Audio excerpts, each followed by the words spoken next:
all of the major rugby unions have all band together and they've came up with a huge statement relating to Mike Tindall's R360, and it's concerning international players and players that might think second guess about joining R360. In this video I want to break it down, so please like, subscribe, it really does help the channel grow, and let's get into it.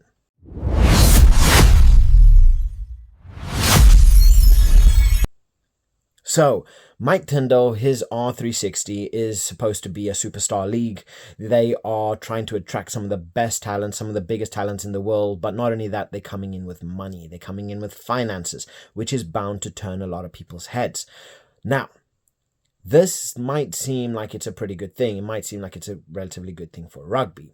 But this can be very beneficial. I am not a big fan of R360, and neither are the rugby unions, especially with having a lot of their top tier talents potentially taken away. Now, all of the rugby unions have joined together and they have come out with one single voice, and they've said, we are going to threaten anybody that decides to join R360, and you will not be able to play for your nation. Now, to me, I am not opposed to it. There are some of you that might think it's unfair. I think it is right. The clubs, the nations, they have to protect their best assets. Now, what R360 is going to be coming in is they're going to be joining into what is already a very complicated and a very stacked rugby schedule, where a lot of players are playing near enough over 300 games a year. 300 games, 300 days a year. We look at the Lions Tour, for instance. So not only did the players need to play Six Nations, they had to play Six Nations, Rugby Championship, they had to play their own club level, whether it's the URC, Gallagher Premiership, Top 14.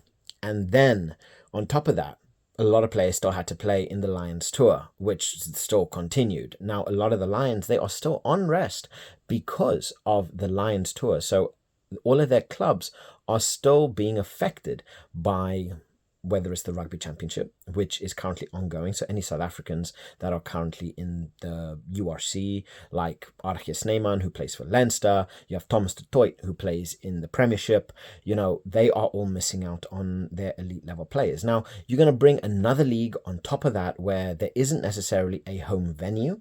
It's matches being played all over the world. So whether it's going to be Dubai, it's going to be London, it's going to be America, it's going to add a lot of strain on the players in what is already a very complicated schedule. So you take that and you add that on, and now you have all of these internationals, all of these, you know, elite level players having their heads turned because R360 is capable of paying 2, 3, 4 times what they are currently earning. Now, to anybody looking at their future, looking at their career, it is going to turn your head if you're earning 150,000 a year, and then someone goes and turns around and says, look, I can offer you 1 million a year and come play for us. It definitely is going to have a couple thoughts going through your mind. But what is it going to do for, not only your career, not being able to play for your nation? I mean, we've seen certain rules, like the RFU's rule about players playing outside of the Gallagher Premiership, where they have an elite player like Jack Willis, who's currently top 14's player of the year, not being eligible to play for them. So there are already rules in place, but you have this now being completely taken out and potentially having a lot of players changing and going into R360. So a lot of these internationals will either not be eligible because of schedule to play for the international teams if they were allowed, but also the strain on their body would not be beneficial for anybody. So you take a look at everybody. You look at France, you look at England, you look at New Zealand, you look at South Africa. They all are majority internationals first. That is exactly what they go for. That is exactly what they want. South Africa intentionally send players to Japan, and they intentionally send players to other countries to be able to prolong their international career. So they do have that in mind. And it's now going to come down to what Mike Tindall can offer all of these players. Either you come and join us for a very lucrative contract, or you never play for your country again. Now, some people might opt for it, some people might not.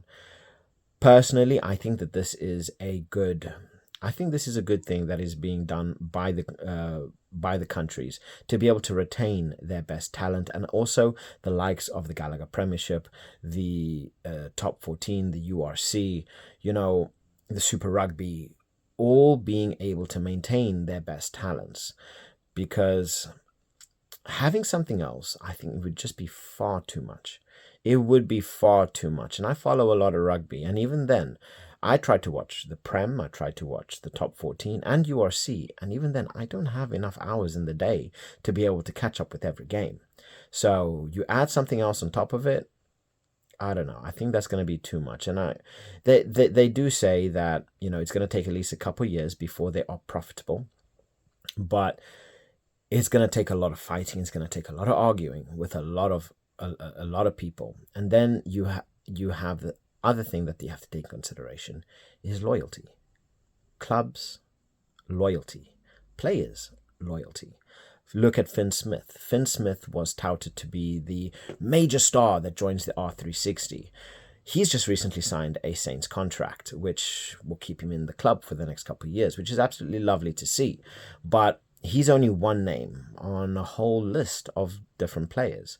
They apparently have approached more than enough players, and I think they have met the necessary they have met the necessary funding to be able to get everything up and running. They are going to be running at a limited capacity, I believe, for at least the first year to 2 years, before ultimately increasing their roster by an additional team for both male and female teams.